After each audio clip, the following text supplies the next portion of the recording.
I forget about this intro every time. No, I'll do a new one to the ROI Podcast, #1 comedy meets business podcast on earth. Little pragmatic entrepreneurial advice through the people that have been successful, like our boy Jermane Cheathem. I didn't ask him about his last name. Damn it. Well, I mean, how else would you say it? No, I know, but I wanted to hear. I'm sure he had shit. Whatever. We'll get him back. That sultry voice you're hearing is Eric Redinger, Coach Red.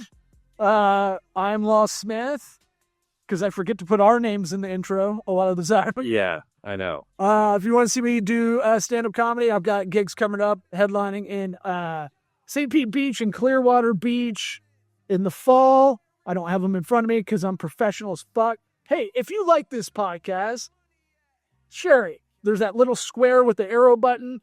Hit a little share button, send it to a friend, send it to a family member that's trying to do their own side hustle, something like that. If you want to go on YouTube, subscribe, put a comment, even if it's a shitty one. I reply to all of them. I love it. I reply to every terrible comment we get. Good for you. Because I find it funny that people would spend time to put a comment on our phone. I know. This episode, sponsored by Zupyak, the first search optimized AI writer. Zupyak, ZUPYAK.com, promo code SWEAT, the former name of our podcast. Shit. Whoops. I don't even know if these guys are still a sponsor, but we're going to go with the read anyway. Hey, Zupyak just launched the first AI writer on the market, where search data is integrated into AI writer workflow. No knowledge needed about SEO to create content that will have better search impact in seconds, not hours. Now, that reads old. I'm guessing they got AIO as well, which is you want to show up in ChatGPT now, all that stuff. So yeah, that's the next line, baby. And then if you want discounts to the following other sponsors: Incogni data removal, Flowdesk email marketing, Squarespace, CallRail call tracking, LinkedIn Premium with 2 months free. In the episode description, it'll all be there. Let's get it started. Howdy.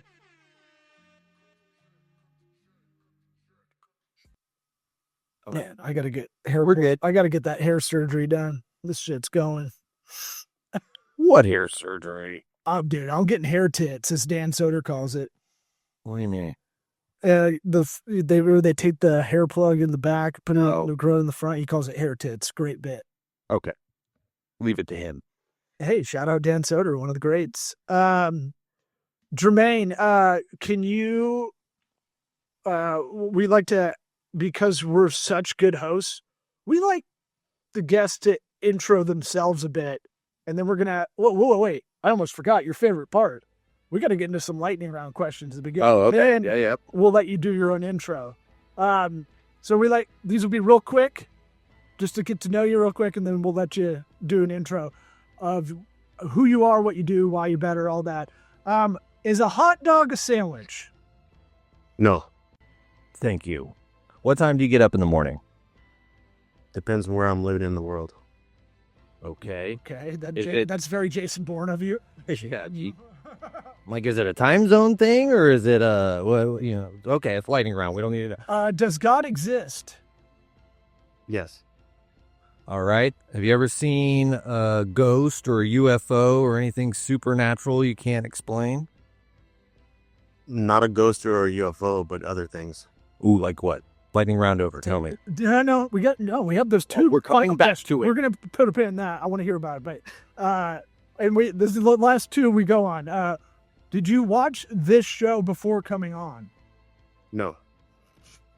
That's about 99% of our guests. You're not alone. And Fine. What advice would you give your 13-year-old self? Everything's going to be fine. Nice.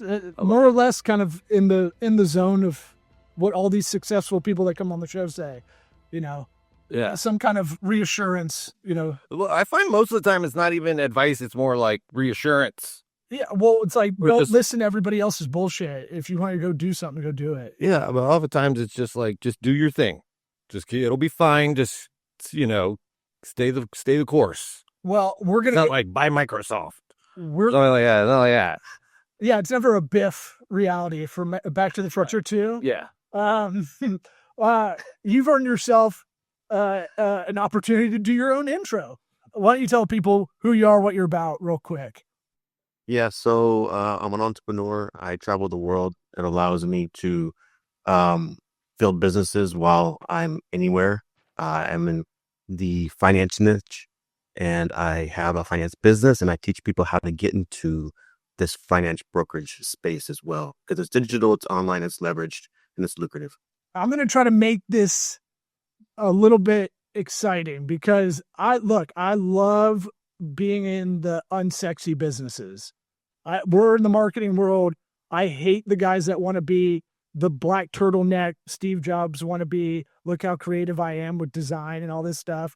And it's like, no, I want to work with board species and yeah, that was a great whatever. one of my best clients. Yeah. Got them from startup all the way to selling to a conglomerate. But no one's looking there. I have a retention pond client.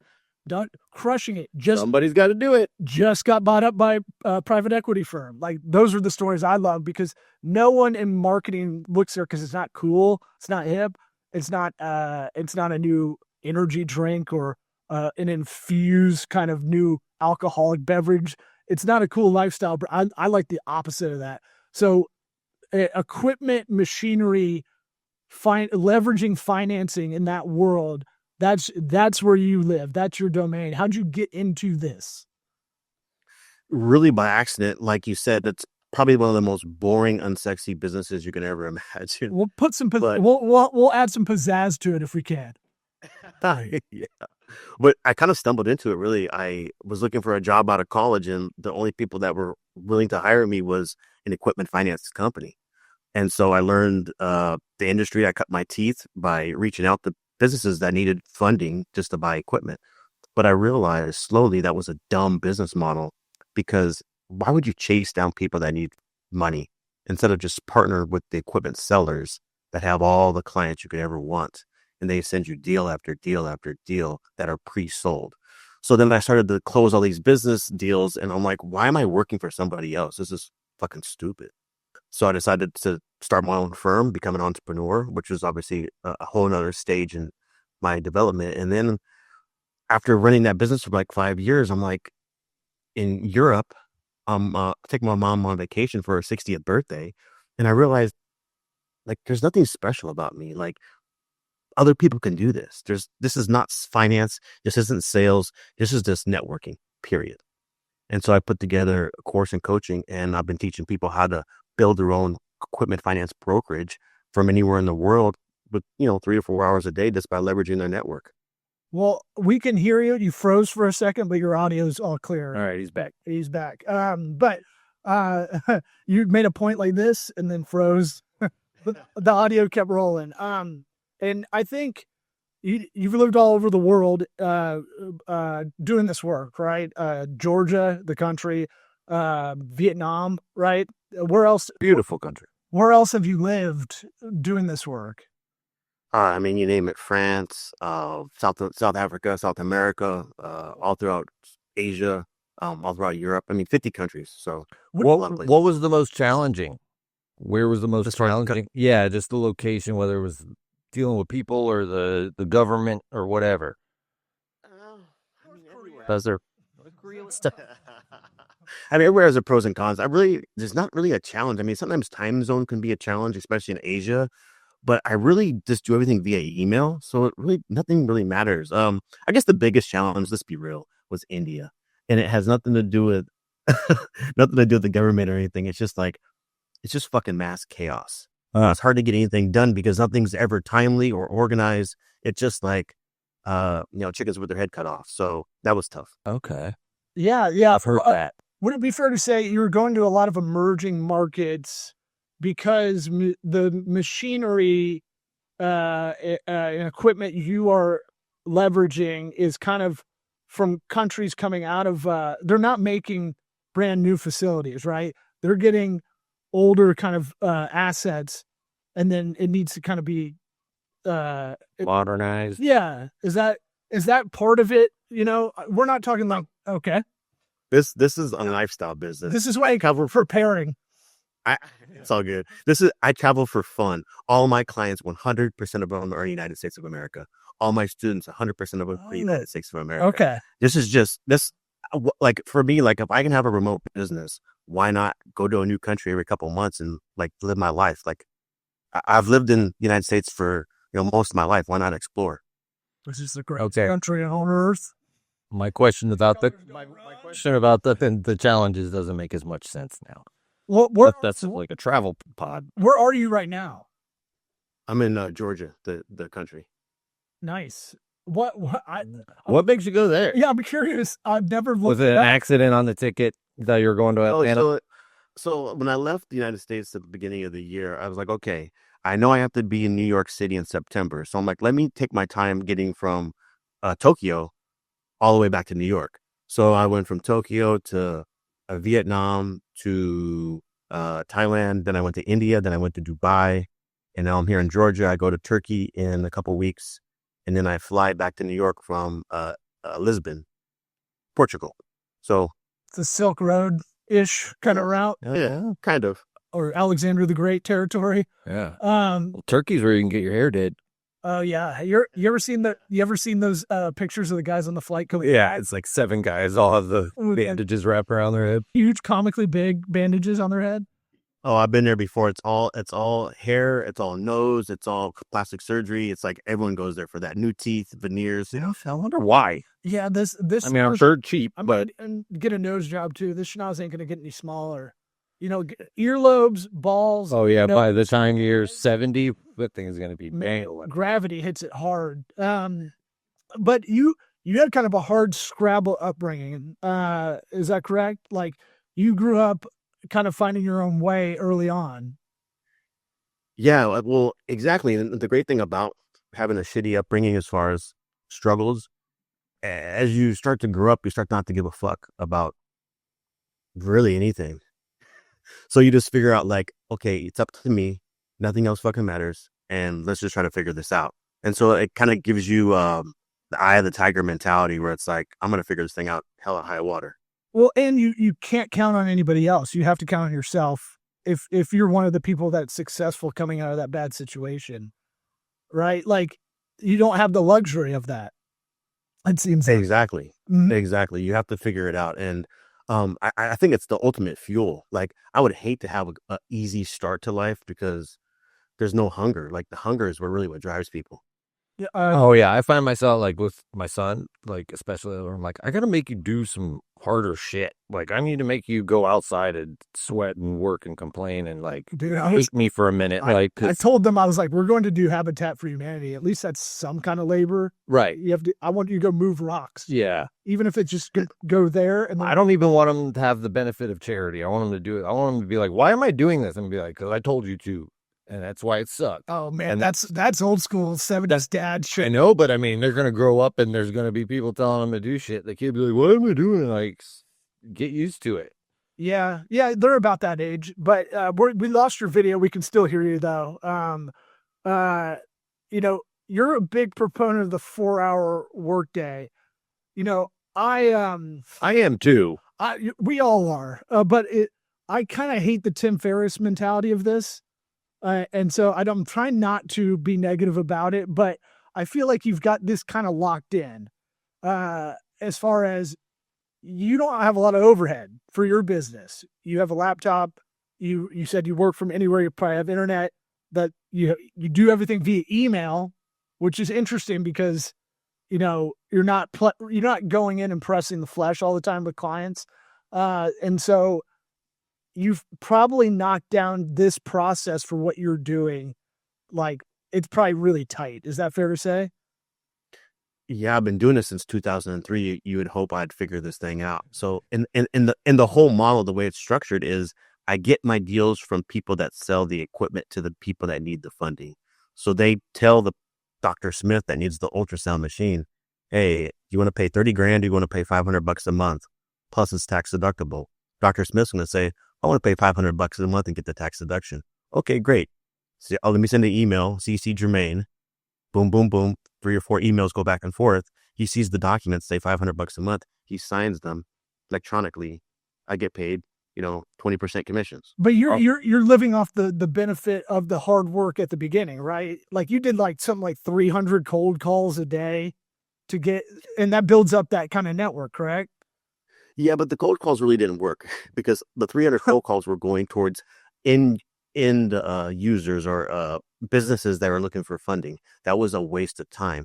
So when I switched my model, I was only making 25 calls to strategic people that sold the equipment. And then I would develop relationships with those people, especially people either within my current network already knew or people within my backyard. I was, born and raised in Phoenix, Arizona. So it was like, I just leveraged that kind of network. And so it was a much more efficient model because I didn't have to make as many calls. I didn't have to have as many relationships, and they just brought me deal after deal after deal. It's just highly leveraged. So two big things I'd take out of that as a lesson for anybody that's listening. We kind of want to have talk to an audience of people that want to do their own thing. We've always kind of had that mindset with the show. You did kind of a resource audit. What do I got? What's my network? I grew up here. Those are my only arm's length kind of connections, right? To start with.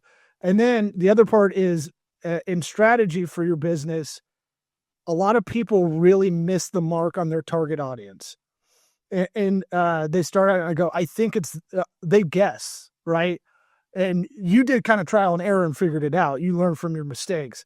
But you'd be surprised how many businesses I've talked to that they go, well, our target audiences is this, this, and this. And it's like, well, who's buying it? Who's currently buying what you're selling? And they're like, well, this other group over here. I'm like, let's milk that group. What do we do? So I just kind of take those two parts of what you're talking about as like, you're a Tony Stark-esque guy. You learn from your mistakes as far as when you were young and improving on it. I took away the relationship part. It seems like that's just about everything, like going into these businesses and then establishing that relationship with the person that matters. That's, maybe it's their finance guy or whatever. But like, that's basically the crux of your business, if I'm understanding. Like, if you don't have that relationship or you're not able to make that relationship, like you have to be likable. You can't go in there and be an asshole and then expect to get their business. Eric loves rom-coms, so he's all about relationship talk. So, right. He's a little sweet. Fall in love at the end. Yeah, because it's all about niches. Like if you're going to be in business, okay, what niche do I want to be in? I want to be in finance. Okay, within finance, where I want to be in, I want to be in equipment finance. Okay, within equipment finance, what kind of finance? What kind of equipment do I want to finance? I want to finance medical equipment. Well, how do I want to get these medical equipment deals? I want to get them from the people that sell the medical equipment. So it's like niching down, and then build a relationship on the people that sell the medical equipment. In fact, like one of my students, he was a medical equipment sales guy. And he was like, Jermane, I want to start doing what you're doing because this 9-to-5 shit is not for me. And so he had a few buddies from his Rolodex that sold medical equipment that he was going to be able to get a pipeline of deals from. And so I taught him the whole system, set up his business, set up his website, set up the lending partners, everything. And he was getting, $50,000-$60,000 in commissions almost overnight just by leveraging his current network. So it's like, this is not rocket science. It's about relationships, who's in your Rolodex, especially B2B people. Like, businesses, people that sell the equipment or know people that sell equipment. Start asking questions and you can just leverage a super simple business model, make good income and really work from anywhere. Like B2B is the shit because they operate like business on purchasing. Like they're not like a lifestyle consumer brand where they're like, I don't know if I'm, like, I don't feel pretty today. I don't want it. Right. I'm going to get a male romper. I don't know if I should, I don't know. Well, you should separately. Yeah. You should. Definitely. I'm bringing it back. I'm bringing back that fake phase we had of male rompers. Are you familiar with anybody? Like, is there anybody else doing it in different equipment realms? Like I heard, because I didn't actually see that it was medical guy. In my mind, I went farming equipment for some reason, because that stuff is just as expensive as medical equipment a lot of times. Do you know anybody? Is there any other niches like that you're familiar with? But farming's going downhill. Medical, we're spending way swoop in. How can I swoop in as well? Medical's going crazy is how much we're spending on that just in general, right? Well, yeah, but I teach all my students, pick whatever niche you know. Like Right. pick whatever niche you have relationships in. So like when I first started, I've done farming equipment, I've done construction equipment, I've done restaurants, I've done all types, dental labs, like all types of equipment. Because if you look around the economy in any business, there's equipment everywhere. And so you have to just, again, niche down into like, what sector do I want to be in? And just by chance, the people within my network were in the medical space. So I just leveraged that and went that direction. But I have other students that do great in construction. They do okay in like automotive shops. So it really doesn't matter a particular niche. Just who do you know within that niche you can leverage? Gotcha. Yeah, I talk about this with like, I'm skilled with marketing, but it's just kind of happenstance that my skills align for that. It's not something I love growing businesses, but I don't love marketing, you Right. know, as people think of it, you know? So it's like, I see it that way. It's like, it found me more if you found it and go, you know what? I really like construction a lot. I just want to do that. You realize that's not as profitable if you just, with the resources you had, you know, in the network you had. It's like, just let whatever fall in your lap, fall in your lap. Like, I don't care if you're looking for chicks or you're looking for a restaurant, you're looking for any opportunities. If shit hits you in the face, fucking take advantage of it. Well, buddy, we're in Tampa, so the strippers on your lap is a bad move a lot around her. Like, You put yourself in that scenario, all right? you know, Kidnapped to go to the strip club. and then you get the first time ruse, which I loved bringing guys down from Auburn when I was in college. They go to Mons Venus and they get smoked on like 8 songs. They didn't know they're getting charged, like the meter's running, and they're like, I don't know what to do. This is all my money for spring break, you know, like. And I had to borrow a little bit from 5 guys. Oh, God. Yeah, that was my favorite. You're dick. No, I didn't know. I didn't know what was going on. I actually didn't go. They wanted to go. Look, we grew up here. I got that shit out of my system before I was legally allowed to go in them. You know, like I went in one when I was 14 with braces and a cast and Umbros and Sambas on. I mean, I had a Swisher Sweden, so that was my ID. Right. But like, yeah, and then walk into 7 Seas on Kennedy Boulevard, and there's a pregnant lady in a shower, and I'm like, I don't think this is for me. Yeah. The most expensive one. Do you tip for 2? Mm-hmm. That's why it's the most expensive. Yeah. So you built this freedom with intention. Let me ask you about this, and you kind of have, I think, a similar philosophical take to entrepreneurial endeavors we do. Entrepreneurship, the dirty secret about it is it's secretly lonely. Like, no one wants to talk about it. You're not going to see Gary Vee being like, I really feel alone when I have this idea. You know, like, he's never going to go on about that. I think it feels like your boat just ran out of gas in the Gulf of Mexico. You can see, or Gulf of America, and you can see the shoreline. You can get, you could probably get there, but it's going to be a tough route. And that's kind of how I feel about it sometimes. Even if you're a mom and pop operation, you started it together, you're dividing and conquering, you know, so you really aren't getting, unless you're very good communicators and create time for that. Those mom and pops aren't, you know, really understanding the plight of each other, even though they're in it. You have kind of freedom might be a little bit of a mirage kind of theory. Is that fair? Well, yeah. I mean, so I thought sales was a lonely journey, but it pales in comparison to entrepreneurship because you're the only one paddling. It could be weeks, months, years. And so freedom is for people that want to take it, and it's there for the taking, but it's not for the faint of heart. And so, yeah, it's probably one of the loneliest things you'll ever encounter besides maybe your deathbed. But it's worth it, because what else are you going to fucking do here? Like, are you going to go backwards? Are you going to go forward? There's no other options. And so if you're that type of person with that type of DNA, then fucking let's go. But if you're not, then get a 9-to-5 and just stay safe. Yeah, I feel like your upbringing has some of that in you, right? It's like, hey man, I got to make this happen, or you know, no one's looking out for me, kind of thing. Or it's like, I've never really felt safe. why seek that now? Like, I'm used to this. Self-preservation either way, but yeah. Well, also, I think for us as humans in general, we always seek safety because it feels comfortable. We like comfort. We like easy. Our brain is looking for easy, but there's no joy, there's no fruit, there's no fulfillment in safety. Right. The best times in my life have always been the most darkest, the hardest, and like getting out of that. Once you get out of it, it's like, oh fuck, I got to find another hill to climb. Yeah. I mean, it goes right back to me to talk about making my son do hard stuff. Like, it's just like, there's no appreciation if the challenges are never that big. The celebration is not going to be that big. It's like, it has to be a big challenge in order to really appreciate it. Yeah, the most satisfying beer you have is never like something that anybody else really understands as an entrepreneur. Like, it's something where you're like, I finished my process. I finished my course.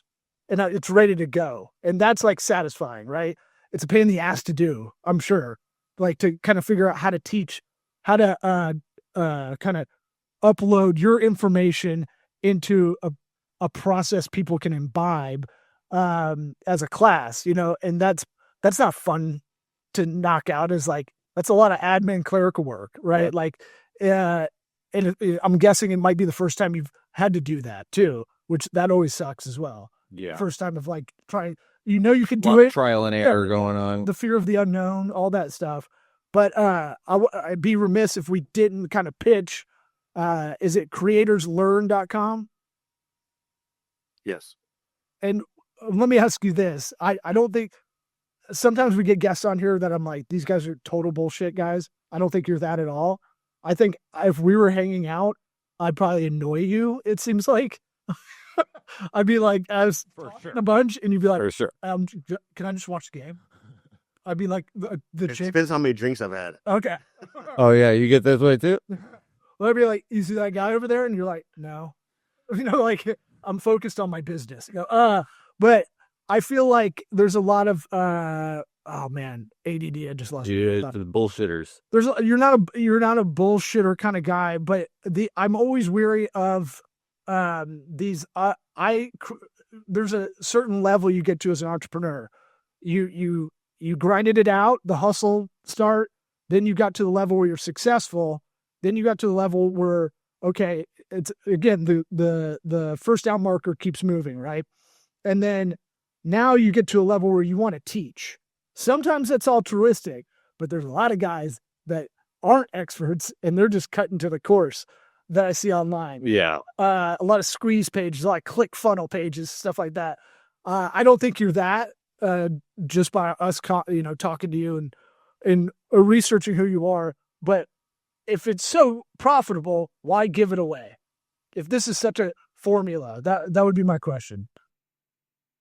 Yeah, no, it's a great question, man. So number one, I still have my brokerage that I've had since 2016. So I still fund deals through that brokerage.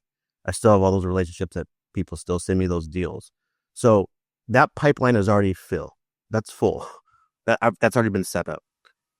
What I realized is through like some of my close friends, especially like that guy Brian that sold medical equipment, it's like, I want to do what you're doing. Here I am in Italy with my mom and enjoying Europe, closing deals, working 30 to 45 minutes a day. And I'm like, there's so many people back in the United States that are sitting at a fucking cubicle or in a shitty business that they hate. They want freedom. Everyone wants freedom. I'm a freedom guy. And so it's like, if I don't share this model and how I structured it and how it's so leverageable, that's a disservice to humanity. Because like, I want people to be free. I want people to go wherever the fuck they want to go, make as much money they want to make. Because why are the banks getting all this money? Why are they making the secret niche all their own when there can be anybody with a Rolodex and networks that can make 20, 30 grand a month working 3-4 hours a day? So for me, it was more like I see myself in other people. And when I was stuck struggling trying to make it in this industry, I was like, why wouldn't I not share this with other people to help them make it in this industry? There's plenty to go around. It's $1 trillion industry. I don't think from a scarcity lens. So it's like, I already have my brokerage, I'm very successful. Why not train other people how to do this? Because freedom is the only way out. Yeah, it's like an altruistic empathy. Yeah. No, I love how you said the scarcity thing. I agree with that because that drives me nuts how it's like, everything's so scarce and it's like there's enough for everybody for sure. Like, let's stop But pretending. Amazon said there's only like 3 left. I gotta get it now. Yeah. That's false scarcity. False Yeah, urgency. if you actually think about this entire niche, like it's a $1.3 trillion niche, right? Right. Equipment finance industry. Only 20% of that is done by brokers. The other 80% is done by big banks. Yeah. And the only reason because of that is no one's educating normal people in the B2B space how to broker these deals. But big banks make me feel safe. They help us as a society and economy. All we do is we send the deals to the big bank. We're not and they gonna have pay another us. housing crisis problem like 09 coming around the corner.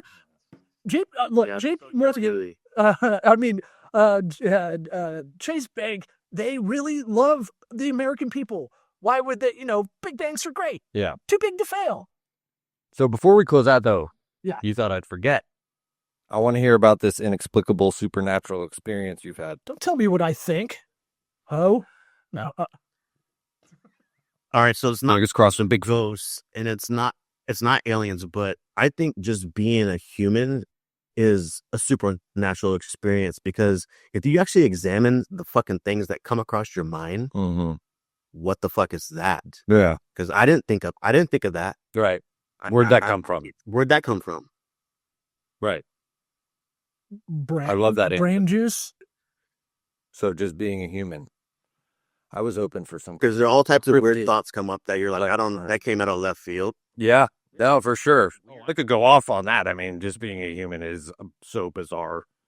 Oh, That we're all here at this time of should we say we could have been born, and when everybody was still pooping in holes and, there was, but we get Zoom calls and podcasts. Oh man, it's all right. Now you got Eric all passionate like you. I think your next move though. I want to actually know more about what you're saying with this, but I forgot. Your next move after this is actual good motivational speaker.